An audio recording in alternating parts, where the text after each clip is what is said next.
Mume. Bukuneke Nabia. Nabia Nabia. Bukuneke Nabia. Nabia Ah! Ufa! Ufa! Efe kure ufa.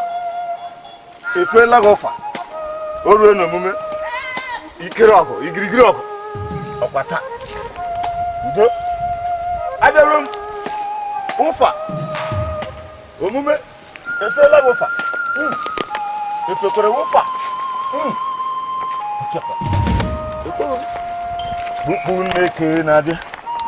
Bukuneke Nabia. Bukuneke Nabia. Bukuneke Nabia. Bukuneke Nabia.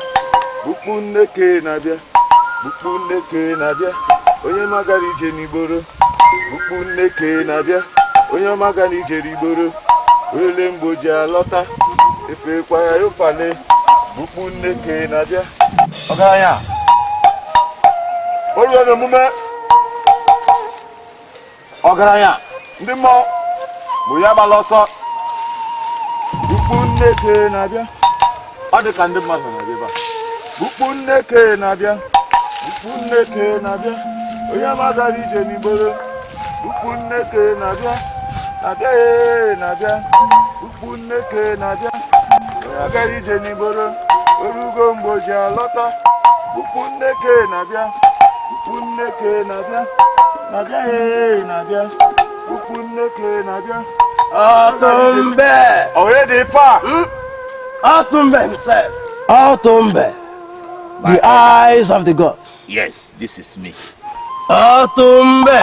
This is me. This is me. My elders, you're all welcome. Thank you. You're highly welcome to my saran. Elders, what could be the problem that brought you into my saran? Wow. Autumbe. Yes, this is me. I say, and there's also a saying that says, anyone who closes his eye to the fact, In fact, will learn it through accident. exactly. And there's also a saying that says, a fool only learns a game when the players have already disappeared. Bam. We heard that you have been treating Mazi Oko. Yes, I did so. I went to his place.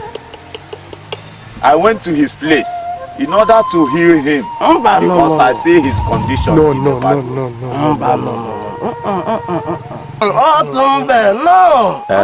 Zero Abunogogo. Okay. That man is our property. Yes. We are the one that put him in that condition. Bam. Which I know. Which is impossible count. Look, Autumbe, we discussed about this. We have our customs and tradition. Exactly. And he wants to go astray. So we have to use Ototo to chola Ewudoji.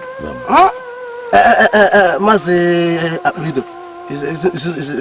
Tell him. What my fellow elder rightly said is the right thing to do.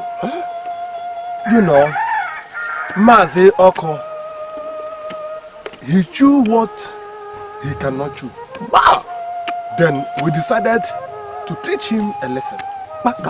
Therefore, you dare not to treat him. For coming to your shrine now, is to inform you. Maybe you have not known. Even if there is anything they gave you, collect it, read, enjoy yourself. even charge them. You know the powerful leaf, don't give them. Wow. Do as if you are treating him. The sickness will go and come back. Go and come back. But don't treat him. Mazioko is our property. He must. Akaudu!